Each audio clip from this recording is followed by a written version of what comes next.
So you played Baldur's Gate 3, and you fell in love with the world, and the characters, and the story, and the characters, and the mechanics, and the characters. If only there was a more in-depth system with tactical combat, better options for storytelling, and interesting monsters. Oh wait. Let's get geared up. So you want to play Astarion in Pathfinder, the suave, seductive elf that is definitely not a vampire. Obviously you would pick an elf for your ancestry. You have moderate HP, a boost to dexterity and intelligence, and a flaw to constitution, which works perfectly for us. But how do you go about becoming a vampire? Well, it's as simple as picking the Dhampir heritage. Now you have access to elf and Dhampir feats, and we will use both to build our character moving forward. Just make sure your DM is okay with it. You could also choose Vampiric Dedication at level 2, which grants you the ability to drink blood. You're also unable to be out in the sun, and you get vampire vulnerabilities. So maybe say to Dhampir. Keep in mind, vampires and Dhampir have negative healing, meaning you will be hurt by positive magic and healed by negative magic. Your cleric will not appreciate this at all, but the medicine skill still works like normal. Well, that was easy. How about starting feats? Astarion specializes in diplomacy, manipulation, and deception, using his charisma to lure prey for his previous master. So, we can reflect that with Nocturnal Charm, giving us +1 bonus to deception and diplomacy. For our background, we have a few options. We are looking for boosts to charisma and dexterity, so charlatan or criminal work fairly well. If your GM is okay with rare backgrounds, you could pick cursed. Cursed gives you a boost to charisma, a free boost that we will put to dexterity, and you become trained in occultism and cursed lore. Additionally, as a reaction, you can gain a bonus against a magical effect or curse. However, you have a lingering effect, or possibly a more dangerous effect, like a worm in your brain or something. If your GM doesn't like you having an on-demand bonus to magic, you can just pick a noble, and pretend you are afflicted with a horrible curse anyways. Our class, unsurprisingly, is Rogue. This was really hard to decide on, but after much research, I figured it suits the character best. Your stats should look like this. Your 4 boosts go to Dexterity, Wisdom, Charisma, and either Strength for extra damage, or, if you're scared of getting hit, Constitution. If you plan on taking Thief as your racket, you don't need Strength, and if you boost your Intelligence, you will be able to choose more skills to be trained on. However, we are building the smoothest brain elf in all of Baldur's Gate, so choose wisely. For our very first class feat, we don't have many options, but Nimble Dodge is an easy first choice. For our skill feats, we have quite a few options. Since you have pretty much every skill trained, you can choose anything, really. And yes, you will get a skill feat every single level. Usually you want to focus on 2 or 3 skills and pick all or most of the skill tree, but as a rogue, you can pick pretty much any skill feat that sounds cool for you. If you don't choose noble for your background, streetwise or courtly graces make good choices to start. We will choose pickpocket at this level, as it just feels right. There's so many options for skill feats. If only someone had ranked every single one in a fairly concise video with mostly objective judgment.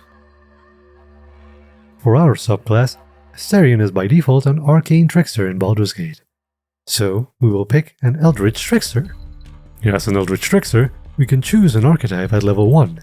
You can choose Wizard or Sorcerer depending if you want prepared spells or not. Or, if you want to have some extra fun, try the Psychic instead. Since we boosted our charisma the most, we will go for Sorcerer of the Undead bloodline. Alternatively, you can go for the tried and true Thief, and if you still want to remain faithful to the OG Astarion, you can grab a magical archetype at level 2. You can also choose the Scoundrel if you want to lean more into social encounters. This also gives you an improved feint, and you can change your key ability score to Charisma, which, surprise, synergizes with the Sorcerer archetype. If you want to go that route, second level, you should definitely pick Mobility. After all, you are so pretty, yet so fragile. Being able to move away from danger is very important. At level 3, you have your first general feat. Incredible Initiative or Fleet are the best choices at this point, making you go even faster. Shield Block can also be very useful. If you didn't know, you can turn your shield into a weapon by attaching a shield augmentation or a spike, and you can still sneak attack with it. More on that in another video. But if you like the idea of shield bashing vampire rogue, you can do that.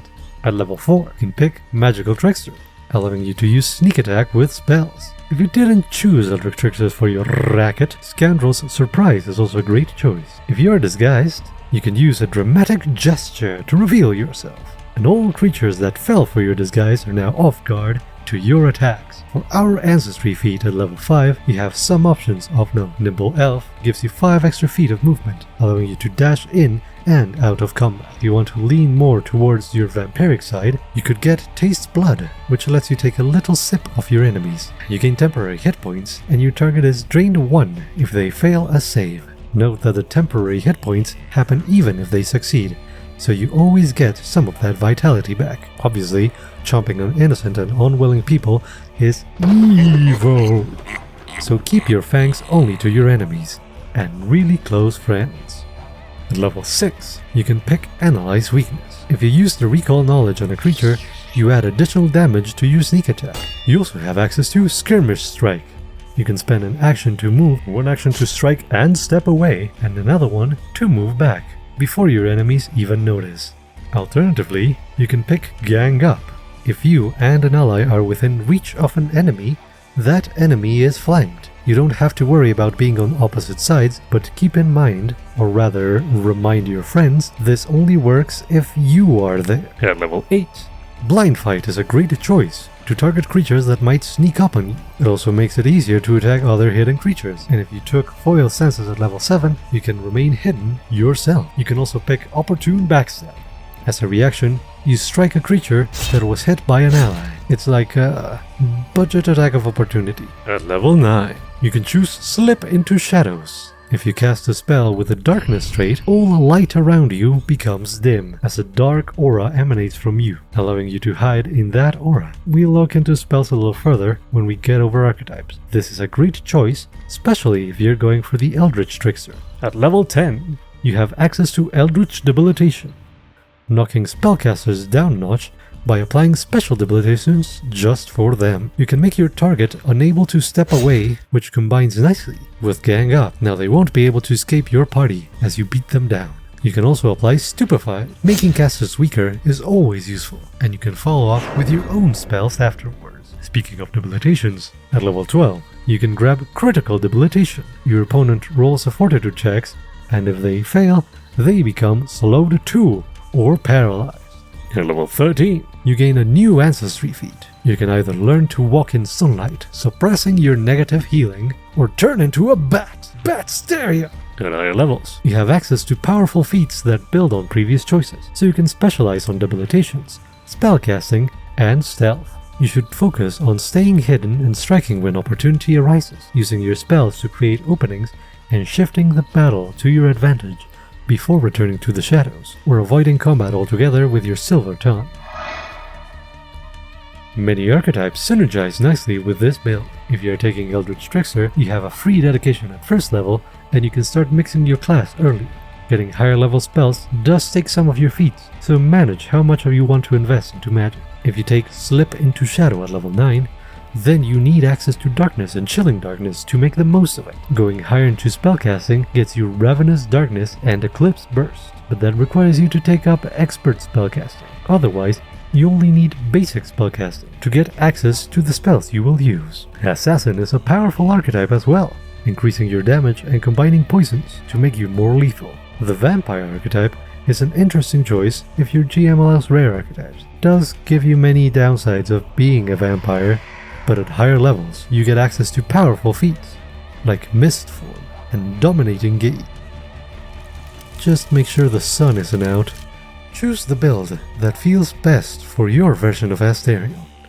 Build on your choices and round the party's strength, using your skills and magic to debilitate your enemies and stab them from the shadows. Now if only you could find a way to romance yourself.